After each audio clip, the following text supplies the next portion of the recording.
Ano? Sabi mo nasa bahay ka at nawawala ang mahigit 100 underwear? Posible kaya? Naninakaw ng stepdad mo ang mga iyon? Pero, noong ako'y 8 taong gulang, pinakasalan niya si mommy at isinama ako. Ang stepdad ko, mabait naman siya sa akin palagi. Mahal kong kapatid, mahirap sabihin iyan. Iminumungkahi kong pumunta ka at tingnan ang kwarto ng stepdad mo. Ang underwear ko nasa kwarto ba talaga ng stepdad ko?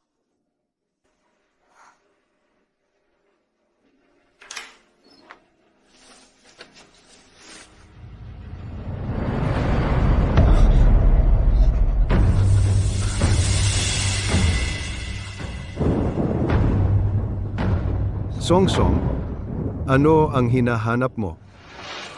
Sa aparador ni tatay? Ikaw,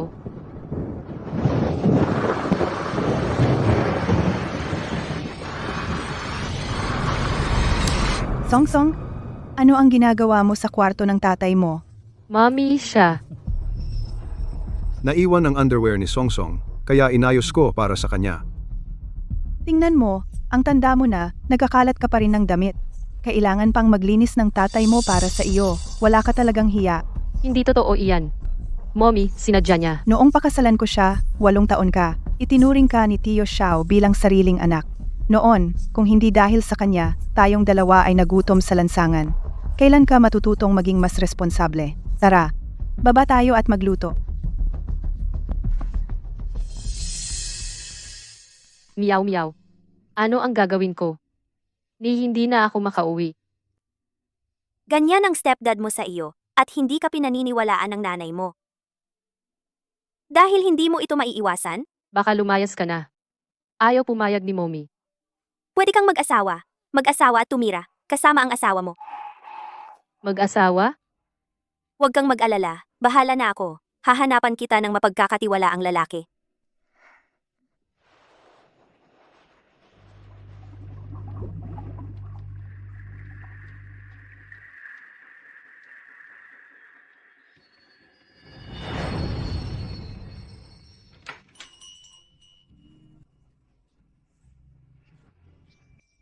Isang dark green na kurbata. Ang lalaking binanggit ni Meow Meow siya na siguro, di ba? Mahal, iniwan ko ang underwear mo sa pintuan ng kwarto mo. Simula noong nalaman ko na ang aking stepfather ay may masamang intensyon sa akin, hindi na ako makatagal sa bahay kahit 1 segundo. Ang magpakasal at umalis ng bahay ang tanging opsyon ko. Hi, ipinakilala ako ni Gumiao. Ako si Wensong, 22 taong gulang, kasalukuyang nag-i-intern sa Dingsheng. Walang masamang bisyo. Kung walang problema, gusto kong magpakasal sa lalong madaling panahon.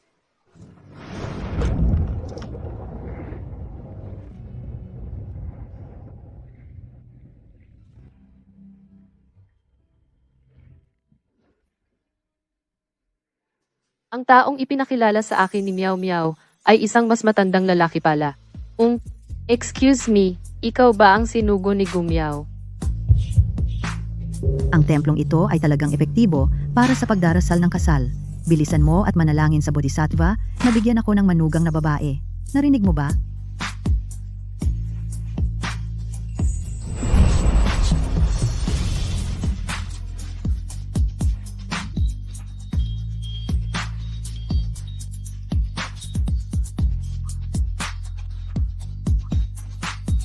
Halika at magbigay galang. Nanay, hindi na kailangan manalangin. May gusto na akong tao.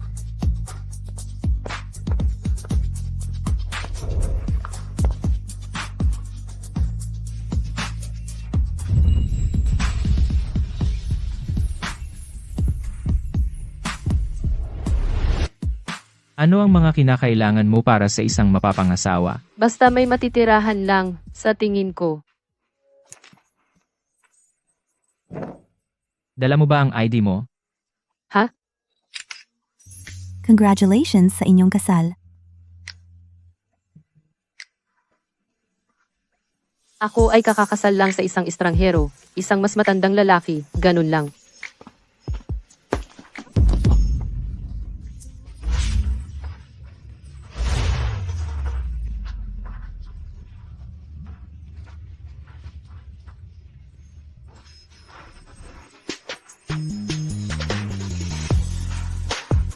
Salamat, Jigu. Nagmamadali kang maghanap ng matutuluyan. Hom. Telepono.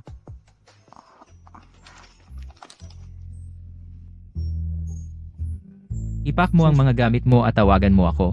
Susunduin kita. Oh. Gu, alis na ako.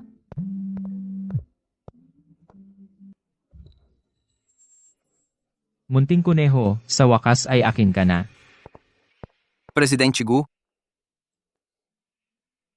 Ang pagkuha sa dingseng kumpanya na nabanggit ko noong nakaraan, gusto kong makita ang resulta ngayong linggo. sandali, hindi. Hindi ba sinabi mo noong nakaraan na ang Dingsheng ay masyadong maliit para makuha? Bakit biglang nagbago ang isip? Sino ba ang nasa Dingsheng? Ano ang ginagawa ni Presidente Gu sa Civil Affairs Bureau? Song, nasaan ka? Ang senior na ipinakilala ko sa iyo ay naghihintay sa iyo sa kafe nang matagal. Sino ang kakakasal ko lang? Wala sa bahay at hindi sumasagot sa texts. Napakasutil mo ngayon. Paparusahan ka ni Daddy. Para makatakas sa aking pervert na stepfather. Nagpa siya akong magpakasal sa isang estranghero na biglaan. Pero hindi ko inaasahan na ang aking asawa. Ay sarili kong tiyuhin. Ang best friend ko ay naging tiyahin ko na ngayon. Kapag nakikita ko ang tiyuhin ko, hindi man lang ako makahinga. Paano mo nagawa na makipagkasunduan sa kanya? Siya ngayon ay nakasuot din ng dark green na kurbata. Kaya napagkamalan ko siya. Hindi mo alam kung gaano katakot ang tiyuhin ko. Pinakasalan mo siya, tiyak na mahigpit kang kokontrolin. Ang pinakamahalaga, malapit na ang college entrance exam. Binigyan niya ako at si Song ng tig-iisang wensyang talisman. Tiyak na, gagana iyan, Anong ginagawa mo? Halika at yumuko. lola at tiyuhin. Nanay, hindi na Bakit kailangan nandito yumuko. sila? May gusto ako. Hindi basta-basta nagsasalita si tiyuhin, kaya may nasa puso siya. Ngayong pinakasalan ka niya, malamang dahil lang pinipilit siya ni Lola na magpakasal. Paano kung isang araw, bumalik ang gusto niya? Anong gagawin mo? Ganyan lagi sa mga drama. Kaya may gusto siya. CEO Gu, magsisimula na ang pulong sa 2 minuto. Mayroon pa bang kailangan ihanda? Magandang umaga, CEO Gu. Magandang umaga, CEO Gu. Magandang umaga, CEO Go. Bigyan ng lahat sa kumpanya. Ng pulang sobre. Mula sa personal kong account. Nagpakasal ako ngayon, ibabahagi ko ang saya sa inyong lahat. Nagpakasal? Ipinag-utos ba yan ng matanda? Sinong dalaga? Hindi. Siya ang gusto ko. Mr. Go, pwede ba tayong mag-divorce? Tiyuhin, napagkamalan ko ang isang tao ngayon. Pasensya na. Nagkamali ka. Hindi ako. Dahil ikaw ang nag-propose ng kasal, dapat kang managot sa akin. Song, ang blind date mo. Naghihintay sa kafe. Naka-dark green na kurbata. Little Bunny. Huwag mong isiping iwan ako.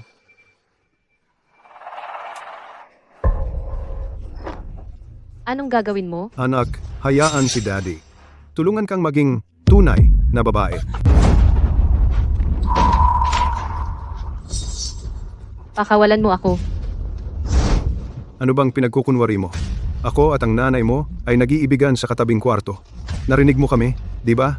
Gusto mo rin, di ba? Tutulungan ka ni Daddy. At Pakawalan mo ako. Saklolo. Saklolo.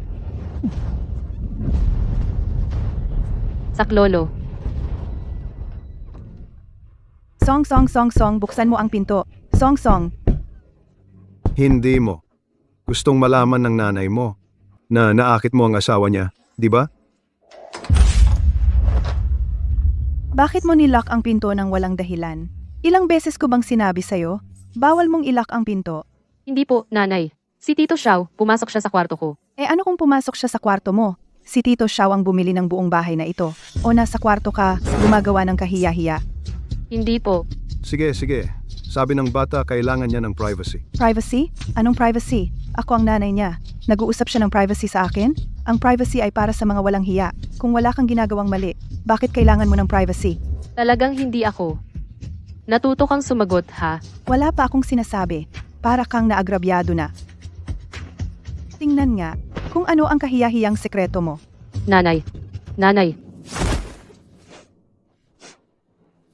Nanay. May sasabihin ako. Gusto kong sabihin sa'yo ng kami lang.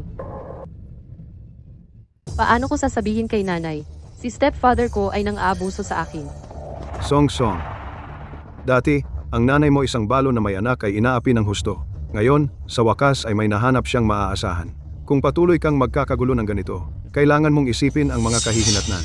Paiiyakin ba nito ang nanay mo? Sa natitirang buhay niya, hindi na siya makapagtaas ng ulo.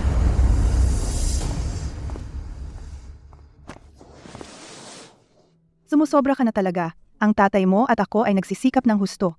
Para saan ba ito? Lahat ito para sa iyo. Ano ang gusto mong sabihin kay nanay? Nanay. Tito Xiao, siya gusto niyang. Nanay, anong problema? Song Song, magiging ate ka na. Ate, Ang Tito Xiao mo gusto niya itong sanggol. Matagal na, palagi kong iniisip ang iyong damdamin. Naglakas loob lang akong magkaroon nito pagkatapos mong lumaki. Song Song, ang Tito Xiao mo, siya mahal na mahal ka. Alam mo? kung sasabihin ko kay nanay ang totoo, tiyak na hindi niya ito tatanggapin. Mukhang hindi na ako makikipaghiwalay kay Mr. Gu. Kailangan kong lumipat ng madalian. Mr. Gu, pwede ba tayong magkita? Nandito ako.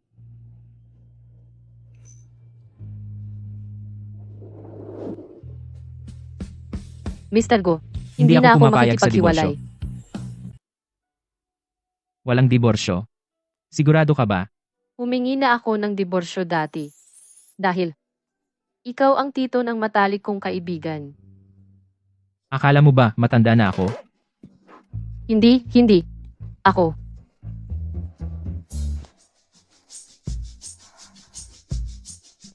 Ito ba talaga yung sinabi ni Miao Miao, ang malamig at mabagsik na tito?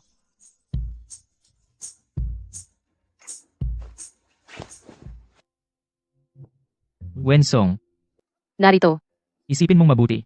Walang pagsisisi. Walang pagsisisi. Sige, kailan kita susunduin? ngayong gabi. Ayos lang. Uuwi ako at mag-empake. Aalis ngayong gabi. Lola? Lola, bakit ka nandito? Huwag mo akong tawagin ng ganyan. Wala ka namang apelyido ng anak ko. Ang pagsuporta ng anak ko sa nanay mo ay isang bagay. At ngayon, napilitan siyang isuport ka. Isang pabigat. Kayo dalawa, mag-ina. Maswerte talaga. Nanay. Nanay, uminom ka ng tubig. Sinusunod mo ba ako hanggang mamatay? Nanay, okay ka lang. Lola, ikaw. Ayos lang si nanay. Nanay, anong dahilan ng pagpunta mo ngayon? Para sa iyo ang lahat ng ito, kasama ang pabigat na dala mo. Hindi ka na nagkakaedad. Araw-araw na nakatira sa bahay ng anak ko ay hindi solusyon. Kaya, ito ay pinsan ng tito mong pangatlo, Yao Zhu. Kayo dalawa, humanap ng oras para magpakasal. Pagkatapos, lumipat ka sa bahay ng tito mong pangatlo. Hindi ako magpapakasal sa pinsan ko. Bago ang bagong taon, naglalaro pa siya at may nanakit sa kanya kaya nabali ang binti. Hindi pa siya makalakad ng maayos. Lola, gusto mo bang itapon ako sa impyernong iyan? Song Song, bakit ka nagsasalita ng ganyan kay Lola? Nanay, bata pa si Song Song, hindi kailangan madaliin ang kasal. Bata? Anong ibig mong sabihin bata? Tingnan mo ang mukha niyang parang malandi. Narinig ko na. Ang ilang mga anak na babae nang aakit ng kanilang mga ama-amahan. Hindi totoo. Sige, nanay, kayong lahat, tumigil na sa pagtatalo. Bata pa si Song Song, wala pa siya sa edad na mag-asawa. Mabait na anak. Tatay, kaya kitang buhayin habang buhay. Hindi ko kailangan ang sustento mo. Ang kinakain mo, sinusuot, at tinutuluyan, lahat ng iyan ay galing sa anak ko. At sumasagot ka pa? Sobra ka na. Sige, aalis na ako ngayon din. Kailangan mo ng leksyon.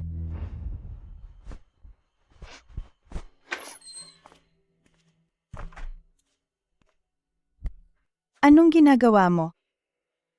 Aalis na ako. Hindi ko papayagan. Tsaka, anong pamilya ang walang kaunting away? Ganyan lang talaga ang lola mo. Tiisin mo lang, lilipas din. Pero gusto niya akong ipagbili sa pamilya ng tiyo kong, ikatlo. At maliit na bagay ba iyon? Pero hindi ba sinabi ni tatay? Bubuhayin ka niya habang buhay? Nariyan ang tatay mo? Ano ang kinakatakutan mo? Palagi siyang may masamang balak sa akin.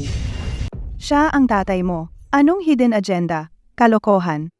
Noong huling beses na lumabas ako ng shower, nakita ko siyang nagnanakaw ng underwear ko. Palagi kanyang itinuturing na sariling anak? Pinupulot ang iyong underwear, mali ba iyon? Hindi ba siya ang naglalaban yan para sa iyo mula noong bata ka at inayos ang mga iyon? At noong huling beses na matutulog na ako, pumasok siya sa kwarto ko. Iyon ay para tingnan ka, para malaman kung tulog ka na at mag-good night. Nanay, bakit hindi ka naniniwala sa akin? Ako ang sarili mong anak. Bakit naniniwala ka sa ibang tao, sa halip na sa akin? Sino ang tinatawag mong ibang tao? Kung hindi dahil sa kanya sa mga nakaraang taon, tayong dalawa sana matagal na tayong namatay sa gutom. Ang pamilya Xiao ay napakabuti sa atin. Paano ako nagpalaki ng isang anak na walang utang na loob? Mula nang ikasal, naging alipin ka ng buong pamilya Xiao. Si Lola ay laging nagmamaltrato sa iyo. Ang bahay at ang kotse ay lahat ng kanyang premarital assets, at ang iyong sweldo kailangan mong ibigay lahat. Saan ba talaga naging mabuti ang pamilya Xiao sa atin? Tinitiis ko lahat ng hirap na ito. Para kanino? Noong panahong iyon, 8 taong gulang ka lang, kasama kita. Dapat ba akong magpakasal ng mas mabuti? Hindi ba iyon lahat para sa iyo? Itong pabigat?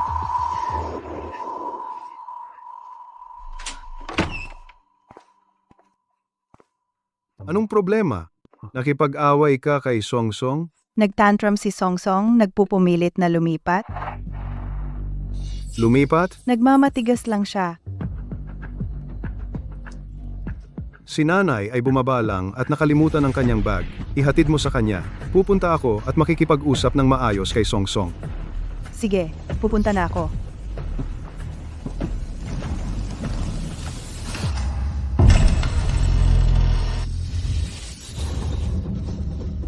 Mahal, iniisip mo bang iwanan ang iyong tatay? Nay, Nay. Pumunta siya para ihatid ang lola mo. Hindi siya babalik agad. Song Song, hayaan mo si tatay na maging unang lalaki mo, okay?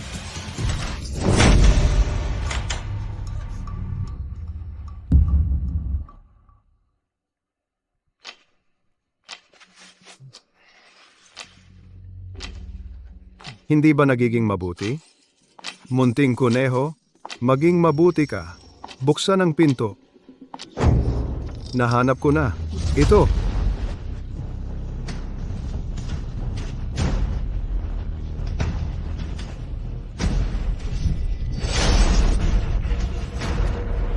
Sino yan?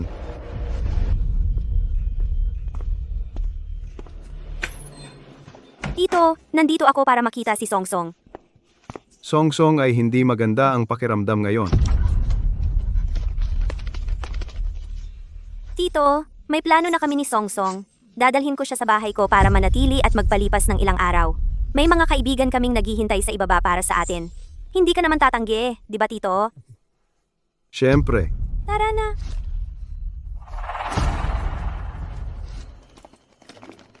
Buti na lang lumipat ka. Ang creepy ng stepfather mo. Binigyan niya ako ng goosebumps. salamat, meow meow. Kung hindi ka dumating sa tamang oras, Hindi na kailangan magpasalamat. Best friend mo ako. Pero sa pagkakataong ito, may pinag-utusan lang ako para sa iba.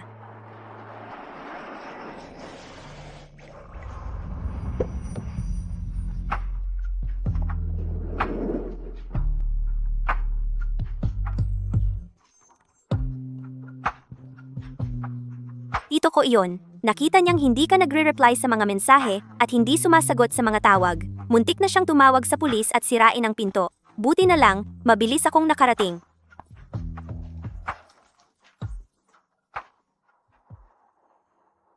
Tito, salamat.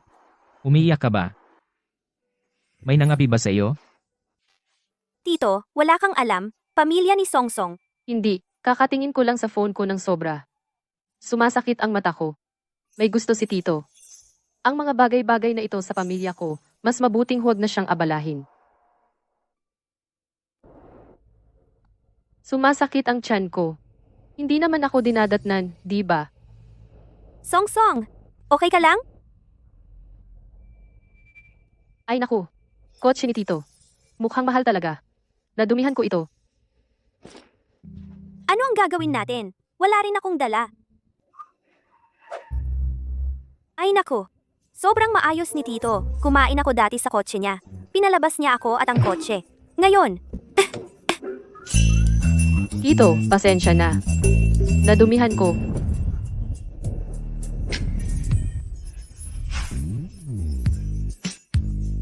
Tito, kaya ko namang maglakad mag-isa. Ibaba mo ako. Huwag kang gumalaw. Kargahin na lang kita. teka. Ako, ano? Sige, aalis na ako.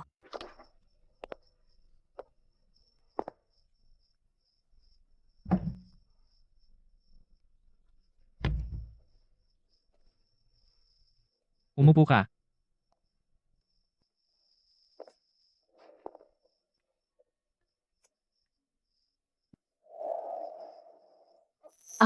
Ako na ang gagawa.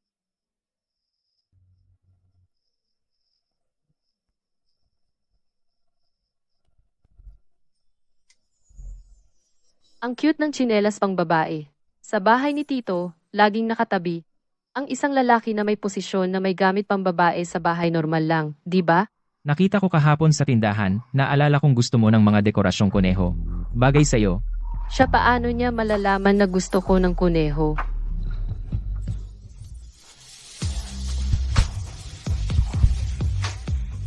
Huwag muna madaliin. Huwag matakot ang munting kuneho. Ako na ang gagawa.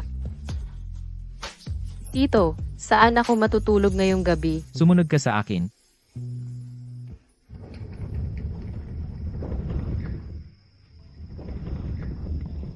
Simula ngayon, dito ka titira. Ang laki ng kwarto. Maaaring ito ba ang kwarto ni Tito? Ang mahiwalay sa bagong asawa, hindi ko ugali. Ano sa tingin mo, Song Song? Tiyo ako. Huwag mo akong tawaging tiyo. Eh di ano ang dapat kong itawag sa iyo? Dapat ba kitang tawaging asawa? Pwede mo akong tawagin, Mr. Gu. Kapag handa ka na, pwede mo na akong tawaging asawa mo.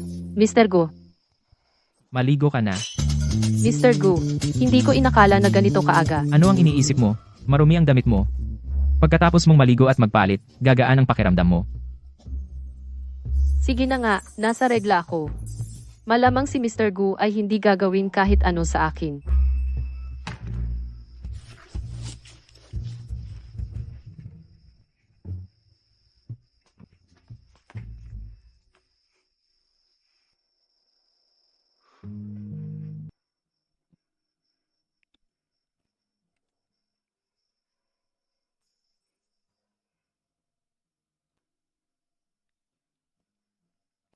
Mr. Gu, tapos na akong maligo. Nakapag-ayos na ako. Kung gusto mong pumunta, Mainit na tubig na may brown sugar. Makakatulong ito para gumaan ang pakiramdam mo. salamat. Tito. Dapat kang maligo na ngayon.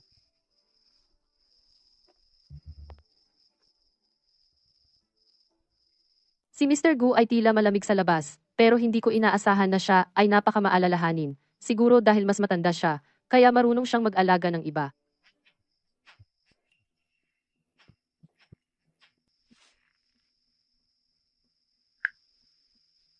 Song, ang layo na ng narating mo, di ba? Nasaan ka ngayon? Hindi ba sinabi mong nasa bahay ni Gumiao ka? Nasaan si Gumiao? Kung sasabihin ko ang totoo ngayon, mabibigyan ko lang ng problema si Mr. Gu ng problema. Meow meow. Naliligo siya. Nanay, mananatili ako sa bahay ni Meow Meow ng ilang araw. Ngayong gabi lang, okay? Bumalik ka bukas. Huwag kang makipagtalo sa akin. Kita mo? Nagmamadali kang umuwi, sobrang nag-aalala. Tinawagan mo ako pa uwi, sabi mo si Song Song, ginamit ang pagpunta sa bahay ng kaibigan bilang dahilan at hindi umuwi buong gabi. Song Song ay kumikilos ng kakaiba kamakailan.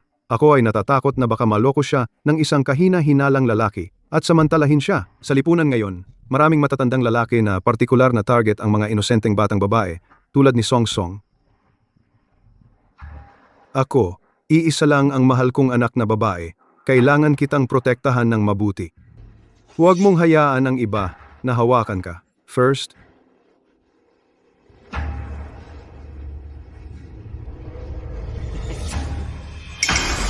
Wensong, nasa likod mo. Bakit may lalaki? Ano? Lalaki? Anong lalaki?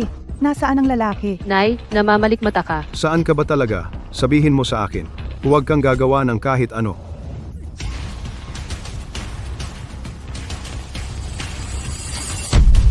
Ang galing mong magpalaki ng anak.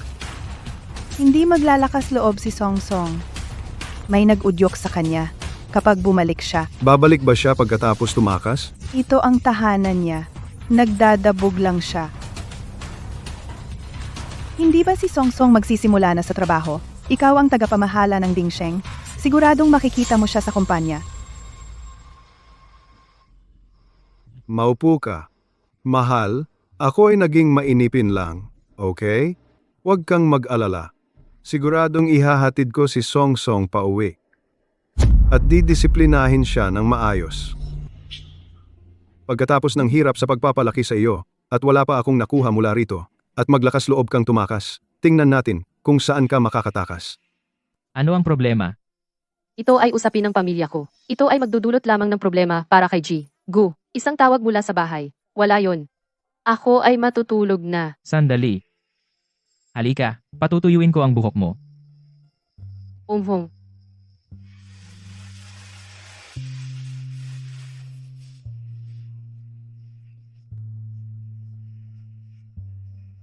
Si Jigu ay napakabait.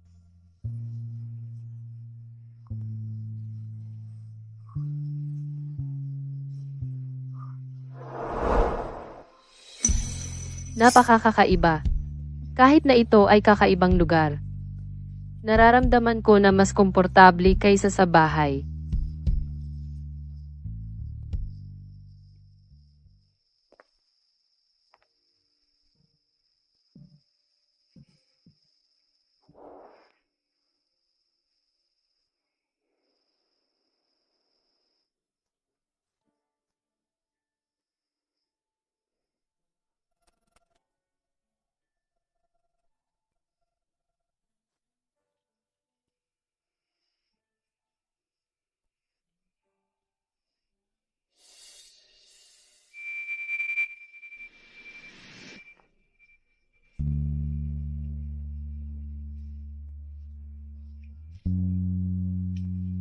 Marami tayong panahon.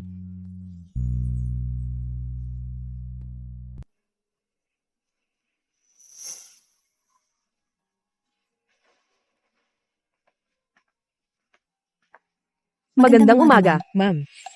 Ma'am, lahat ng ito ay inihanda para sa iyo. Mga damit, alahas, titulo ng ari-arian, at mga kotse. Hindi sigurado sa iyong panlasa. Para sa almusal, naghanda kami ng mga pagkain mula sa iba't ibang rehiyon. Tig-iisang bahagi kung hindi mo gusto ang alinman.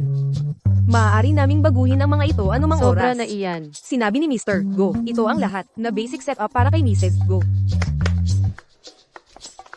Nasaan si Mr. Gu? Nagpunta siya sa kumpanya kaninang umaga.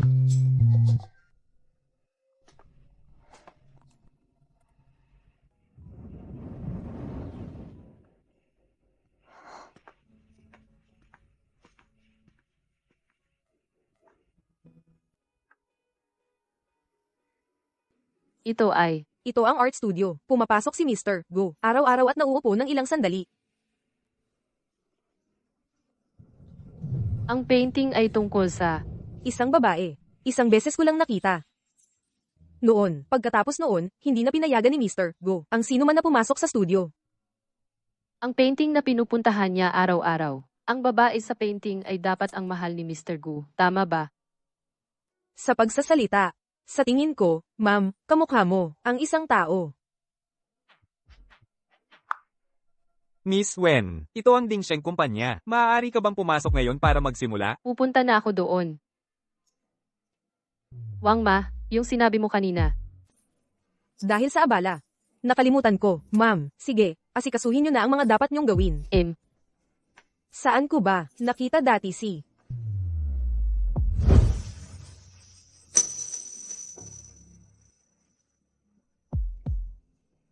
Okay, sige. Tagapamahala Xiao. Naipaalam ko na kay Wensong na pumasok ng maaga para sa onboarding. Darating siya agad. Sige, ako na ang bahala sa natitira. Okay.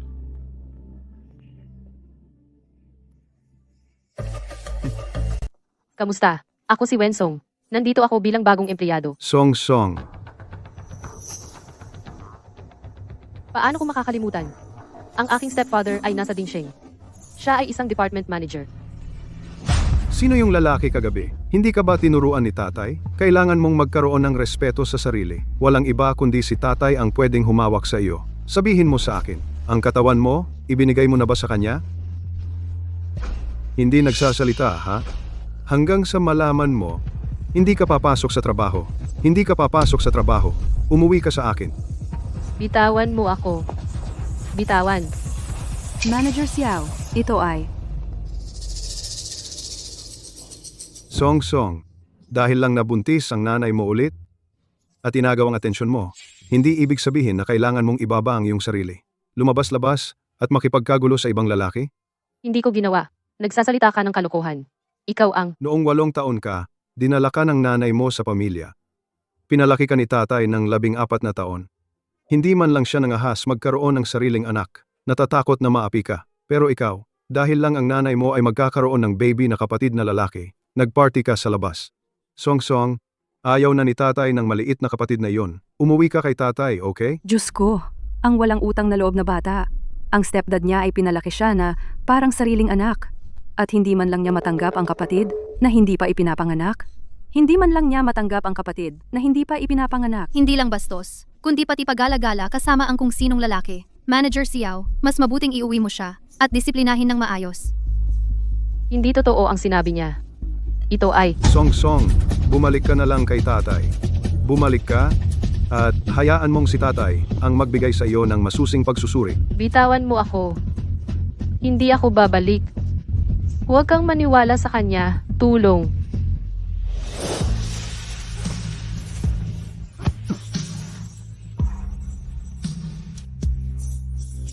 Go.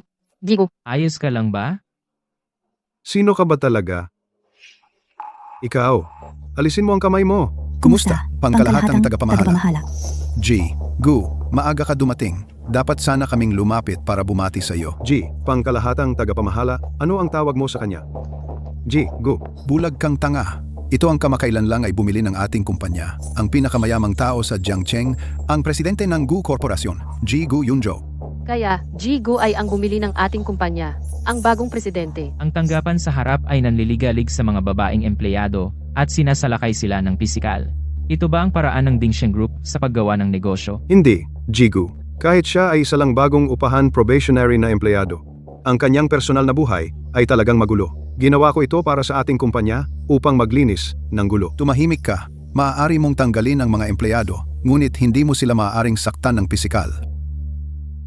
G. Gu. Ang bagay na ito ay sa ating kumpanya pagkabigo sa pamamahala. Tatanggalin ko siya agad. Ngayon, lumabas ka dito. G, Gu, maawa ka sa akin. Ang asawa ko ay nagbuntis lang at kailangan niya ako. Hindi ko mawawala ang trabahong ito. G, Gu. Si nanay ay nagdadalang tao pa. Xiao Zengqin hindi mawawalan ng trabaho. Ikaw ang magpasya. Bakit si G, Gu ay napakabait sa maliit na pokpok na ito? Maaaring... Kalimutan mo na. Si. Salamat, G, Gu. G. Gu, pumasok ka. Maghintay ka lang. Malalaman ko din sa kalaunan ang ibang lalaki na nakikita mo kung sino siya.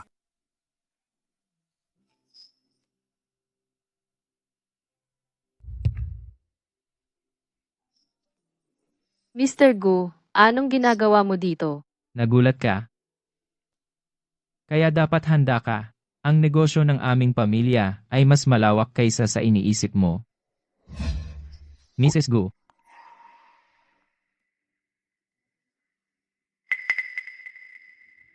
Sao Jiangxin. Ano siya sa iyo?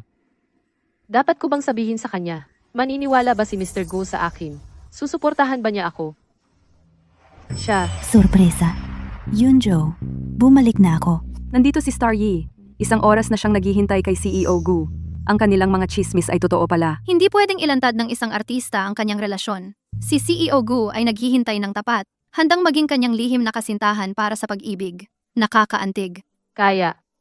Siya ang gusto ni Mr. Gu, di ba? Kaya ang pagpapakasal ni Mr. Gu sa akin ay isang takip lamang. Sino ka? Bakit ka nakatayo sa tabi ni Yunjo? Siya, Ako ay isang bagong empleyado na ngayon lang nagsimula. CEO Gu, magche-check-in muna ako. siya ba? Ayaw magpakilala sa akin sa publiko? Nakakahiya ba ako masyado?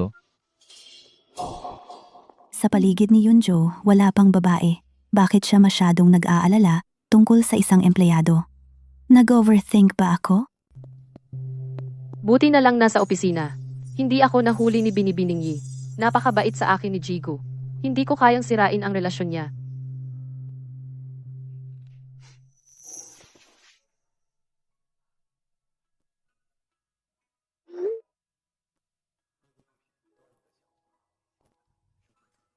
Ang kabaitan ni Jigu sa akin ay dahil lamang sa responsibilidad mula sa kontrata ng kasal na iyon at pag-aalaga ng nakatatanda sa nakababata, sa palagay ko. Wensong, huwag mo nang isipin. Ikaw ang bago, Wensong, tama?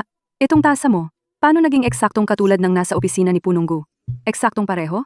Narinig ko na iyon ay isang natatanging piraso ni Maestro Juoshan. Isang pares na naibenta ng 200 milyon. Tanging pares na iyon sa buong mundo.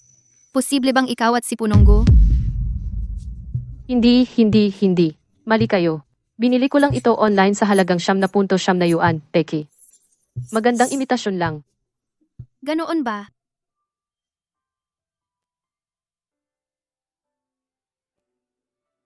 Yunjao? Hindi ba ito ang tasa ni Maestro Zuoshan? Sumisimbolo ito ng dalisay at perpektong pag-ibig. Pwede mo bang ibigay sa akin ang isa pa?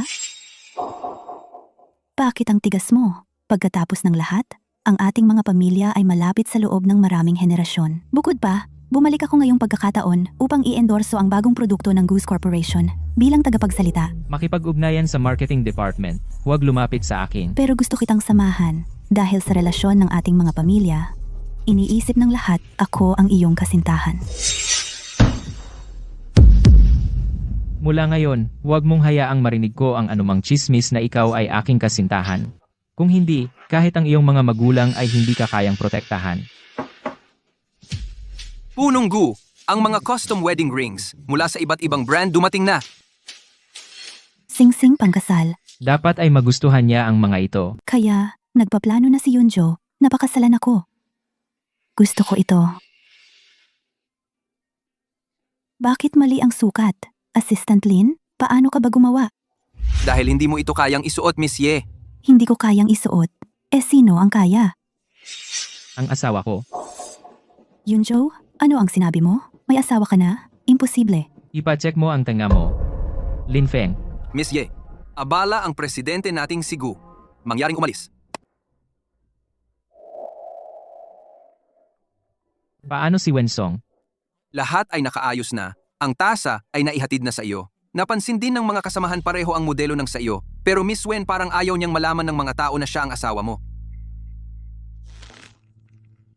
Ganun ba?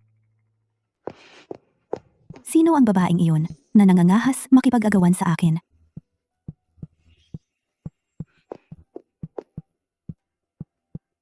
Siya iyon. Siyempre, iyong babaeng iyon, si Yunjo, ay talagang binigyan siya ng tasang ito. Saan nanggaling ang tasang ito? Ay nako, kung ang mahal ni Jigu ay nagkamali ng pagkaintindi, tiyak na magdudulot ito ng problema para kay Jigu. Miss Yi, ito ay tasa na binili ko sa group deal. Teka ito. Siyempre, peke, ang tunay ay nagkakahalaga 200 milyong dolyar, limitadong edisyon. Hindi ka karapat-dapat gumamit nito. Wensong, tama ba? Kakapasok lang sa kumpanya at sadyang bumili ng pekeng kapareho ng modelo kay Jigu. Nandito ka ba para magtrabaho o para manligaw kay Mr. Gu? Miss Yi, talagang mali ang pagkakaintindi mo. Hindi ko intensyong manligaw kay Mr. Gu. Wala akong ideya na ginagamit ni Mr. Gu ang tasang ito. Alam ng lahat sa kumpanya na ang desk ni Mr. Gu ay may natatanging tasa na nagkakahalaga ng 200 milyon. At ang tapang mong sabihin, hindi mo alam? Kaya pala, narinig ko noong unang pumasok si Wensong. Si Mr. Gu mismo ang pumagitna para tulungan siya. Ngayon ay mayroon pa siyang magkatugmang tasa ng magkasintahan. Baka naman talaga silang... Ay nako, napakawalang hiya talaga. Sino ba ang hindi nakakaalam na si Mr. Gu ay may relasyon daw sa artista na si Ye? Mukha siyang napaka-inosente. Sino ba naman mag-aakala na sa likod, dalubhasa siya sa pagiging mga agaw ng asawa? Talagang hindi mo masasabi. Ang gulo ng personal na buhay niya. Una, ipinagtanggol niya siya tapos magkatugmang tasa. Baka naman ang sikretong nobyo niya ay si Mr. Gu. Missy, sinabi ko na sa iyo, hindi ko sinadyang gamitin ang parehong tasa ni Mr. Gu. At saka, kung anong tasa ang gamitin ko ay personal kong kalayaan. Wala kang karapatang mangialam.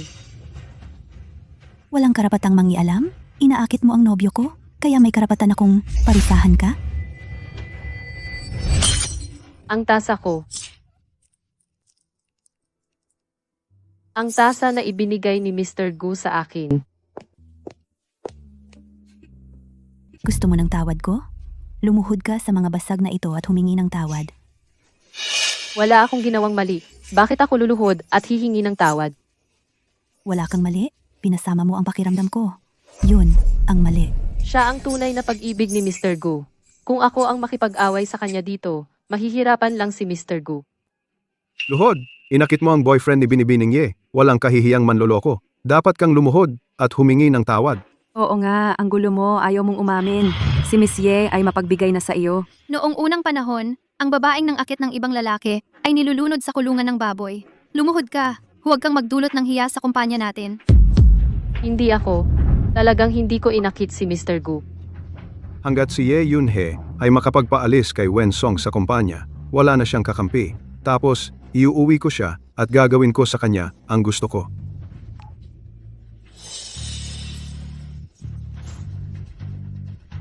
Gusto kong makita kung sino ang susubok.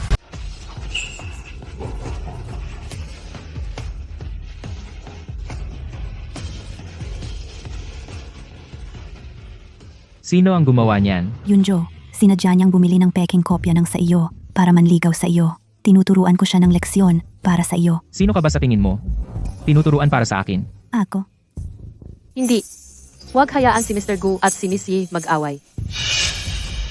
Mr. Gu, ako mismo ang gumawa. Wala itong kinalaman kay Miss Ye. Tama, siya mismo ang gumawa. Wala akong pakialam. Maliit lang na sugat, malapit na ring magsara. Uuwi na lang ako at babalutan. Aalis na ako ngayon. Inaapi ng ganito at hindi mo pa ring inaamin ang relasyon natin sa publiko? Lin Feng, tapusin ang lahat ng kontrata ni Ye Yunhe sa kumpanya. Hindi kailangan ng kumpanya ang empleyadong nananakit ng kasamahan. Hindi ako pumapayag. Sabihin sa front desk na simula ngayon, si Ye Yunhe ay hindi pinapayagan na pumasok muli sa kumpanya. Opo, Ginoo. Pero kailangan pa kitang makita. Ye Yunhe, sa lahat ng mga taon na ito, ikaw ay nagkakalat ng mga chismis tungkol sa atin. Para sa iyong mga magulang, pinapalampas ko lang. Pero marami ka bang sinabing kasinungalingan na naniwala ka na sa mga ito? Ano? Siya pala mismo ang nagkalat ng chismis. Niloloko niya tayo simula pa noon. At siya talaga. Akala ko totoo. Hindi ko inasahan na sinungaling siya.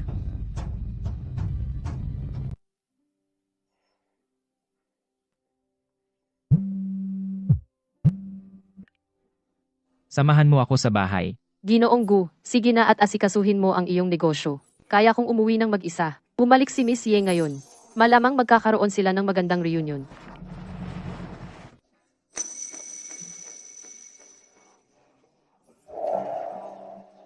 Sumakay ka.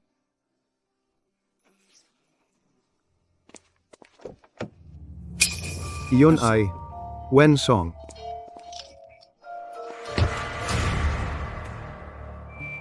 Ibigay mo sa akin ang iyong kamay.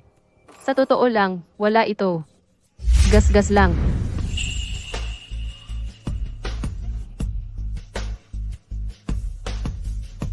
Ginoong Gu, magkaroon ka naman ng respeto sa sarili mo. Respeto sa sarili? Miss Wensong, kailangan ko bang paalalahanan ka? Ako ang asawa mo. Yung may kasalang lisensya. Pero, ako ay isang panakipbutas lang. Binubuli ka sa sarili mong kumpanya, at hindi ka man lang tumawag ng tulong. Si Ye Yunhe ang nag-utos sa iyong lumuhod. Seryoso ka bang gagawin mo iyon? Hindi ba ako karapat-dapat sa iyong tiwala? Pero siya ang talagang mahal mo. Ano? Dahil si Missy ay iyong. Wen Song. Wen Song. Wen Song. Bumaba ka. Wen Song. Wen Song. Lumabas ka dyan. Alam kong nasa kotse ka.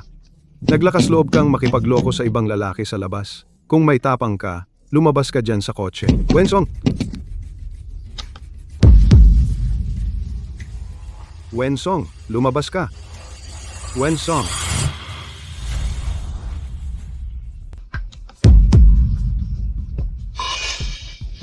Takot siya. Huwag kang matakot. Nandito ako. Wensong, nakikita kita. Wensong. Maliit kang pilyo. Ginoong Gu, Ano? nagkamali ba ako? Pasensya na, Ginoong Gu. Napagkamalan kita. Ingat, Ginoong Gu.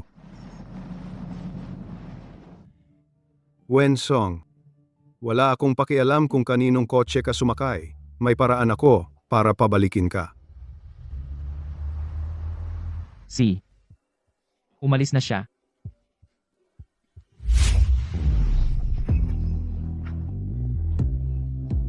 Nanginginig siya.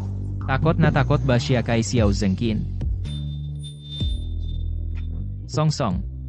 Sino si Xiao Zengqin para sa'yo? Huwag kang matakot. Kung sinaktan ka niya, papatayin ko siya para sa iyo. Okay? Ginoong Gu, paano mo nasabi iyon? Mukha kang tense. Nagbibiro lang ako sa iyo. Presidente Gu! Oh, Presidente Gu! Talaga bang biro lang iyon? Kaya, sino ba talaga si Xiao Zengqin para sa iyo? Bakit laging hinahabol ka niya? Kung hindi mo sasabihin sa akin, sa tingin mo hindi ko malalaman? Siya ay aking ama-ama. Noong ako ay 8 taong gulang, dinala ako ng aking ina at nag-asawang muli sa kanya. Ama-ama? Pero wala kaming magandang relasyon. Gaya ng nakita mo ngayon. Kaya, Ginoong Gu, hindi mo kailangang bigyan siya ng maraming atensyon. Kaya inaapi ka sa bahay, kaya nagmadali kang mag-asawa at lumipat. Presidente Gu, narito na tayo. Mauna na akong bumaba.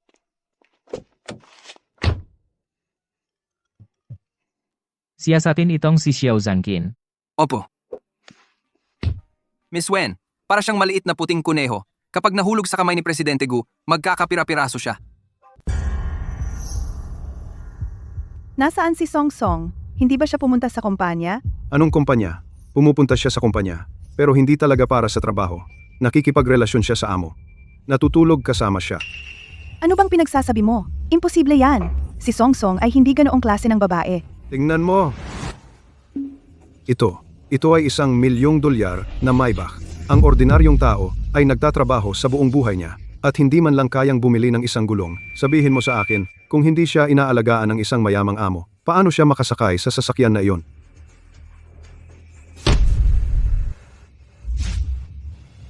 Huwag mo akong pigilan. Hahanapin ko siya. Tatanungin ko siya kung may natitira pa ba siyang hiya.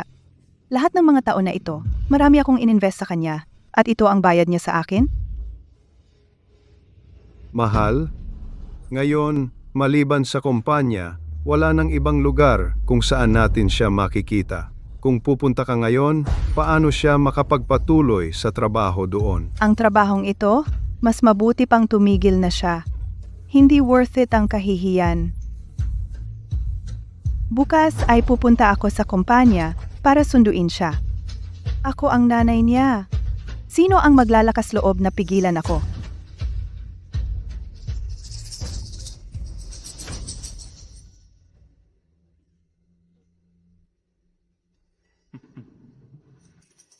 Munting kuneho, maging mabuti ka. Buksan mo ang pinto.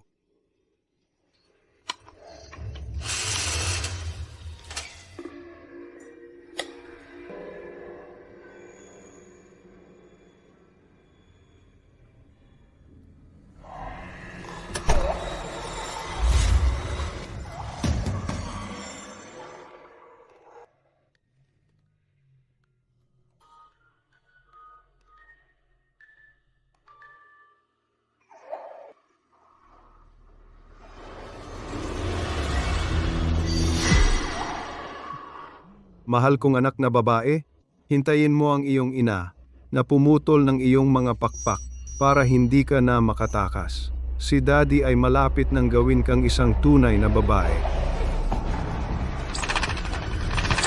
Song Song, bakit ang lala ng sugat mo? Hindi naman masyado. Kung dumating ka pa ng huli, gumaling na sana. Narinig ko na ang lahat. Kasalanan yan ng Ye Yunhe dahil lang gusto siya ni Uncle. Alam ko. Siya.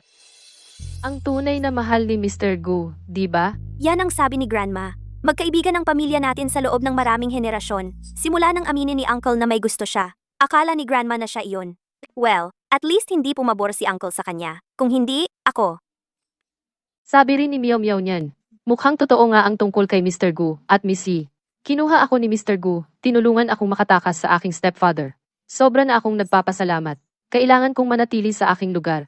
Isang breaking news. Kanina lang, lahat ng kumpanya ng Gu Group ay nag-anunsyo ng pagtatapos ng endorsement deal kay Ye Yunhe. Song, ipinaglalaban ka ni Uncle. Baka naman nahulog na si Uncle sa iyo. Hindi ba sinabi mo lang na hindi pumabor si Mr. Gu kay Ye Yunhe? Siyempre hindi rin ako papaboran. Ginawa niya ito marahil dahil si Ye Yunhe ay nagdulot ng gulo sa kumpanya na talagang sumira sa imahe ng kumpanya. Tama iyan. Sa totoo lang, sa tingin ko bagay kayo ni Uncle. Kung ang gusto niya ay ikaw, maganda iyon. Tingnan, siya yan! Si CEO Gu, para sa kanya. Sinabunutan si Miss Ye. Bago na kaya siyang nililigawan ni CEO Gu? Ako. Wensong, lumabas ka dito. Sino ang hinahanap mo? Hinahanap ko ang mga ngalakal ng tao. Hinahanap ko ang amo mo. Idedemanda ko siya dahil dinukot niya ang anak ko. Ang CEO namin na si Gu, hindi niya gagawin yon. Hahanapin ko ang anak ko. Wensong, lumabas ka dito. Pinaghirapan kong palakihin ka. Binayaran ko ang kolehiyo mo. Nag-aral ka ng maraming taon. Itinuro ba sa iyo ng eskwelahan kung paano mangakit ng amo mo? Wensong, Ma'am, ito ang kumpanya. Kung gusto mong, ayusin ang mga bagay sa pamilya. Umuwi ka at ayusin mo yun. mga bagay sa pamilya? Nasaan ang amo mo? Nasaan ang amo mo? Sabihin mo sa kanya na lumabas. Kung sisiraan mo si Mr. Go, haharap ka sa demanda. Sige, tumawag ng pulis. Tumawag ng pulis ngayon na. Tinutulungan mo ang amo mo. Mangharas ng intern. Hindi ba? Tingnan natin kung darating ang pulis. At arestuhin ako. O arestuhin ka. Nanay. Kaya, naaalala mo na ako ang nanay mo? Nakakahiya ito. Nanay. Mag-usap tayo sa labas. Huwag kang matakot, Sinta. Pumunta ako ngayon para ipaglaban ang hustisya para sa iyo. Ang anak kong babae, hindi siya yung tipo ng tao. Na umaakyat ng amo niya. Sabihin mo sa akin, lahat ng ito ay ang amo mo. Pumipilit sa iyo, di ba? Nanay. Ano ang sinasabi mo? Kita mo? Nakita ng tatay mo. Sumakay ka sa mamahaling sasakyan. Tinatawag, Maybach? Milyon-milyon ang halaga. Kasama niya ang mayaman. Song, ano ang ginagawa mo sa kumpanya? Payag ka bang itapon ang dignidad mo dahil sa pera? Mr. Gu, May gumagawa ng gulo sa baba. Kailangan ko bang turuan ka kung paano ito hawakan? pero yung tao na yun ay nagsasabing, ina ni Mrs. Gu. Ano? Magsalita ka. Ginawa mo ba nakapasok sa marangyang kotse ng amo mo? Oo. Pero, nanay, hayaan mo akong magpaliwanag. Ako, si Wen Mei, ay naging matapat at kagalang-galang sa buong buhay ko. Paano ba kitang naging anak? Isang walang hiyang tulad mo.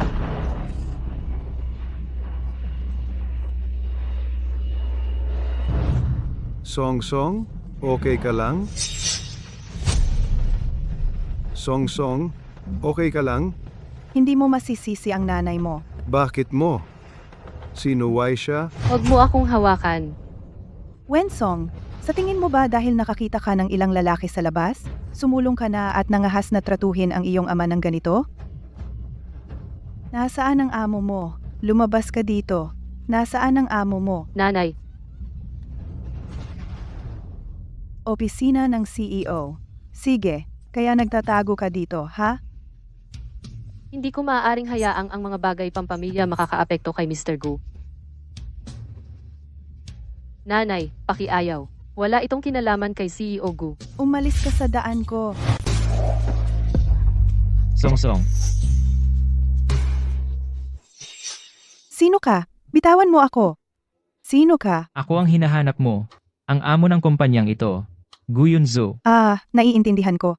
Kaya ikaw ang nanloko sa anak ko. Gu, pakibitaw naman ako.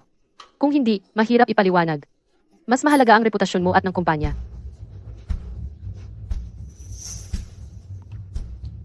Hinawakan mo ang sugat ko. Masakit ba? Bitawan mo muna.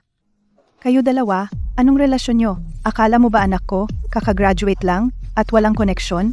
Kaya binabantaan mo siya? At ginagawa siyang kerida? Ako lang ang may kasalanan.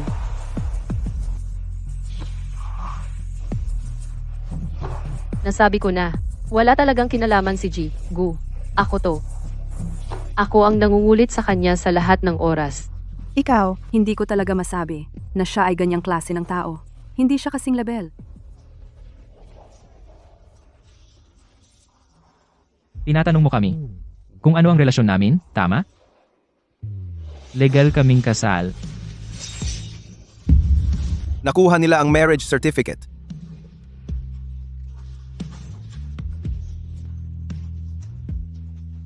Balak kong maghintay hanggang sa ikaw ay handang gawing publiko. Pero ngayon, hindi na kailangang itago pa. Wensong ang aking legal na asawa. Siya ba talaga ang asawa ng CEO? Kung gayon ang mga sinabi ko kanina? Paanong hinayaan mong hawakan ka ng ibang lalaki? Siya ang anak ko. Lahat ng tungkol sa kanya ay akin. Sino ka ba?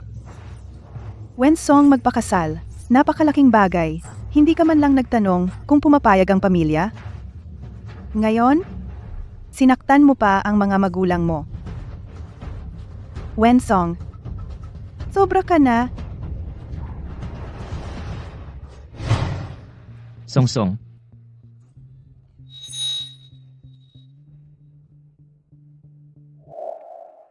Ano ang ginagawa mo? ihanda ang kotse, pupunta tayo sa ospital. Bitawan mo ang anak ko. Dahil hindi mo siya mapalaki ng maayos. Simula ngayon, ako na ang bahala kay Wensong para sa iyo. Ako ang nanay niya. Ipinanganak ko siya at pinalaki. Mali ba ako? Miss Wen, kung hindi mo pinigilan ang sugat sa kamay ng binibini, hindi siya magkakaroon ng impeksyon at lagnat. Akala ko. Nagpapanggap lang siya. Ikaw ang tunay niyang ina. Bakit mas pinaniniwalaan mo ang mga estranghero kaysa sa sarili mong anak?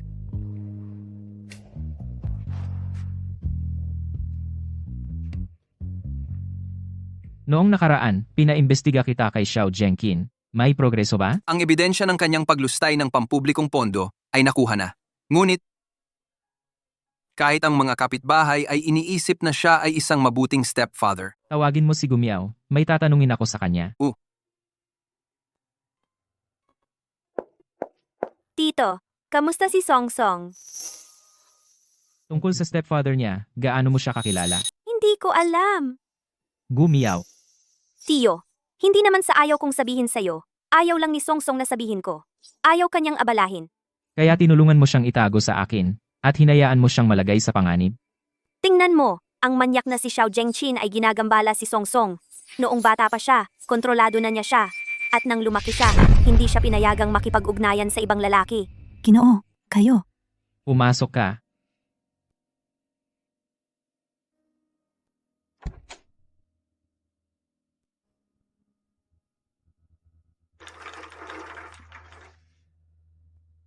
Kailangan ng pasyente ng turok para sa lagnat.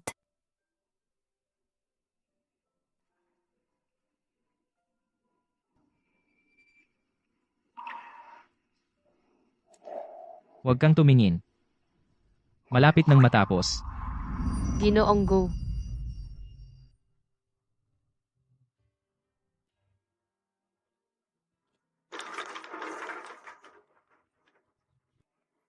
Matulog ka na. Nandito lang ako. Unghong.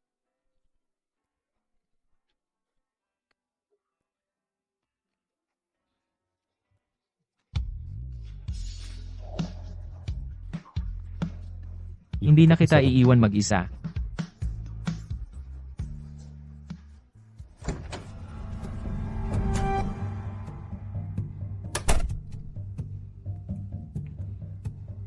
Lin Feng, dalhin mo si Xiao Zhengqin sa opisina ko. Ngayon, Sabi mo hinahanap ako ni Ginoong Gu? Hinahanap niya ako? Siguro gusto niyang humingi ng tawad sa akin. Mabuti, may sasabihin din ako sa kanya. Xiao Zhengqin, ang aming Ginoong Gu, bakit siya hihingi ng tawad sa iyo? Ano naman kung siya si Ginoong Gu? Natulog siya sa anak ko nang walang paalam. Hindi ba dapat siyang pumunta sa biyenan at humingi ng tawad? Umalis ka. Humingi ng tawad? Sabihin mo sa hari ng impyerno, naglakas loob kang galawin ng taong pinoprotektahan ni Ginoong Gu? Ngayon, sa tingin ko papasok ka ngunit lalabas kang nakabuhat?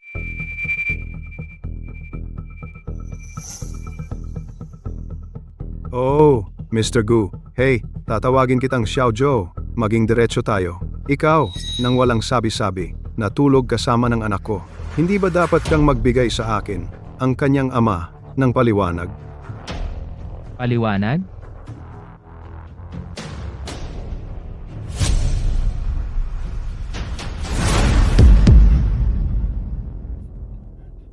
Xiao Zhou. Hindi, Mr. Gu. Anong ibig mong sabihin? Ako ang tatay ni Song Song. Tatay,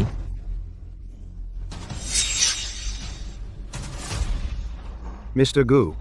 isang taong hindi ko magalaw, naisipan mo siya ng ganyan. Ang asawa ko ay dalisay at mabait. At ako, gusto ko lang patay ka. Mr. Gu, maawa ka sa akin. Hindi ko na uulitin. Anong nangyayari? Ewan ko.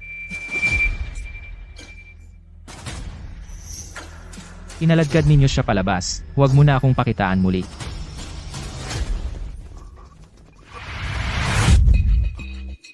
Diyos ko, hindi ba si tagapamahalak Xiao iyon? Narinig ko na si Mr. Gu ang pumutol sa kanya at binugbog siya ng ganito. Kung lalampas ka kay Mr. Gu, hindi ka tatagal sa Jiangcheng. Si tagapamahala Xiao ay kinaladkad palabas ng kumpanya. Puno ng dugo ang mukha. Si Mr. Gu. Meow meow, si Mr. Gu. Siya. Song Song, pakinggan mo ako. Pinilit ako ng tiyuhin ko ng sagot. Hindi ko napigilan. At sinabi ko sa kanya lahat tungkol sa iyong stepfather. Paumanhin. Pero dahil sa lahat ng paghihirap mo, dapat mong hayaan ang tiyuhin ko na maghiganti para sa iyo.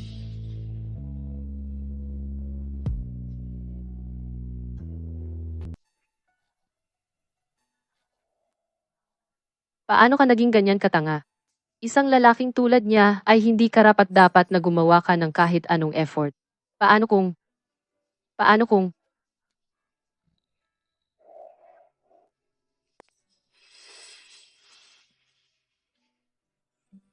Huwag tumakbo kung saan-saan. Malamig ang sahig. Tingnan ko, saan ka nasaktan?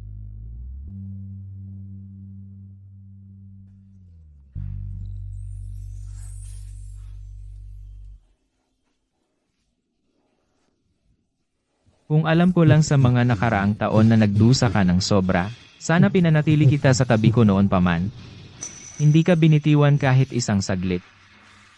Mula ngayon, ako na ang pamilya mo. Kahit anong mangyari, laging nasa tabi mo ako.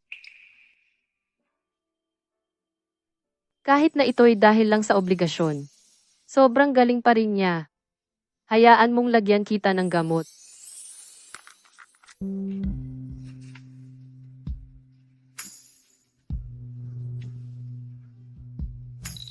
Masakit ba? Wa. Magiging mas maingat ako. Tawagin mo akong asawa, at hindi na masasaktan. Ano? Ngayon alam na ng lahat na ikaw si Mrs. Gu, hindi ka na pwedeng umatras ngayon. Mr. Gu, inihayag mo ang pagkakakilanlan ko ngayon. Kung gayon, ano ang tungkol sa iyong kasintahan, Miss Yi? Iyon ay, Wala. Ituring mo na lang itong pagiging makasarili ko. Ano ang gagawin ko? Guyunso, sa tingin ko talagang nagsisimula na akong mahulog sa iyo. Jenkin, anong ginagawa mo? Dahil lahat ito kay sa pinakamamahal mong anak na babae at manugang na lalaki. Ano? Paano mo ako natatapang tanungin? Ang pinakamamahal mong anak na babae. Sinubukan ko lang siyang kausapin. Hilingin sa kanya na humanap ng oras para bumalik at makita ka. Bago pa ako makapagsalita ng ilang salita, tinawag niya si Ginoong Gu. At pinalo ako nito ng ganito. Song Song, bakit niya pinalo ka? Tingnan mo. Tingnan mo dito.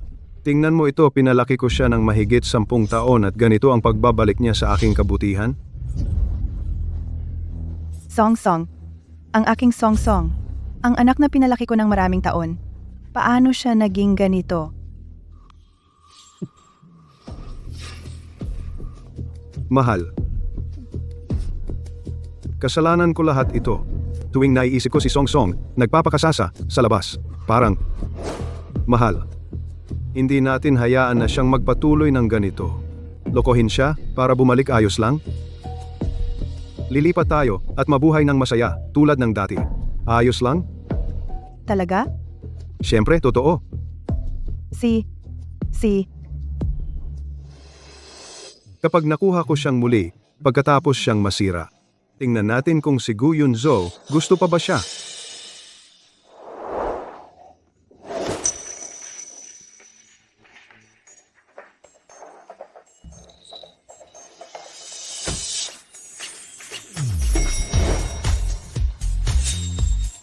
Ginoong Gu Ginanggu. Ginanggu. Magandang umaga. Bilisan mo. Sobrang romantiko.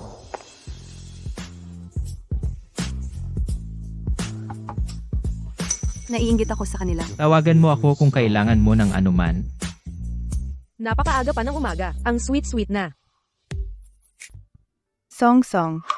Alam ni nanay na ayaw mo akong makita. Pero nanay, may sasabihin sa iyo. Wala kaming masasabi. Song. Masyado akong pabigla-bigla nung araw na iyon. Pero iyon ay dahil masyadong nag-aalala si nanay tungkol sa iyo. Bahagi ka ng akin, sarili kong laman at dugo. Sa mundong ito, walang mas nagmamahal sa iyo kaysa sa iyong nanay. At mas nag-aalaga sa iyo. Umaasa lang si nanay na kaya mong mabuhay ng mas maganda. Kung wala nang iba, uuwi na ako ngayon. Nagpasya na ako na hiwalayan ang iyong Tito Xiao. Mula ngayon, tayong dalawa na lang. Magsisimulang muli, sige? Nagbago na ang isip ni nanay, hindi sulit ang pamilyang iyon. Ngayong gabi, pwede ka bang bumalik? Tulungan mo akong mag-empake ng mga gamit ko. At habang ginagawa mo iyon, pirmahan mo ang mga papeles ng diborsyo. Totoo bang makikipaghiwalay ka? Ako, ayoko nang magsinungaling sa sarili ko. Sige. Babalik ako ngayong gabi. Hindi ko alam kung si Ginoong Gu ngayong gabi ay may oras na umuwi kasama ko. Pasok.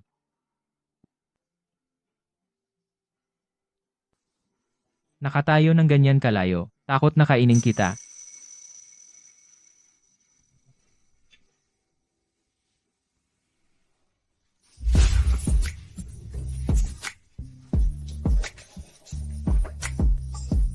Ginoong Gu, ito ang opisina. Ano naman kung opisina ito? Inayakap ko ang sarili kong asawa, bawal ba yun? Bitaw na. Hindi ako magsasawa sa pagyakap sa'yo. Bakit kita pakakawalan? Ako. May sasabihin ako.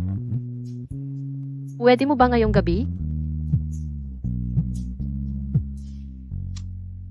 Binata. Si Lola ay naghihingalo. Ano? May emergency ako. Kailangan kong lumabas. Kung ano man iyon, pag-uusapan natin pagbalik ko.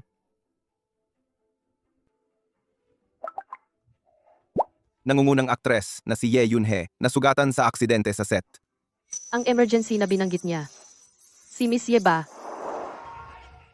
Tita, matagal na tayong hindi nagkita. Sino nagsabi niyan? Si Lola ay naghihingalo. Miss lang kita, yun lang. Tara.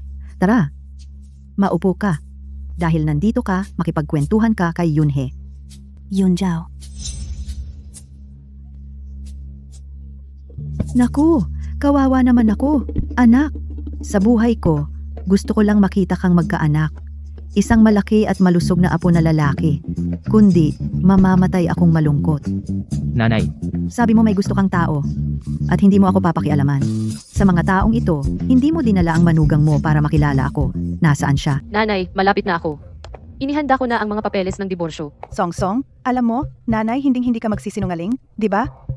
Ang ating pamilya at ang kapatid mong lalaking hindi pa isinilang, maaari tayong lumipat sa ibang lugar at magsimulang muli. Nanay, ano ang sinasabi mo? Anong pamilya?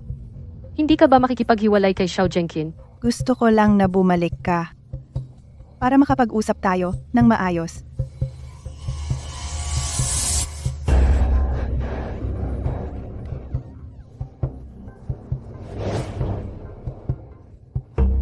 Mahal, sa wakas nakabalik ka.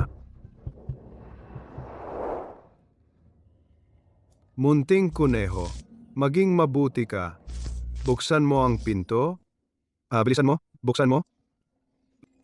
Gusto kong pumasok.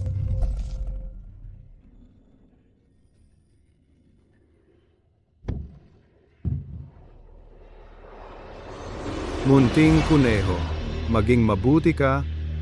Buksan mo ang pinto. Bilisan mo, buksan mo. Gusto mo ba? Matagal ko nang itinatago ang mga ito. Mga larawan mo noong bata ka pa. Nandito lahat. Tiniis kita ng napakatagal. At ikaw, ayos lang sa iyo na hinayaan mong ibang lalaki ang unang humawak sa iyo. Humawak sa iyo. Ano naman kung hinawakan kanya?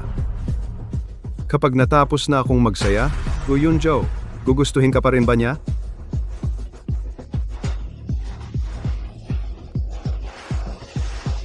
Zhengqin, nasaan si Song Song? Hindi ba sinabi niya na may kukunin lang siya at aalis na?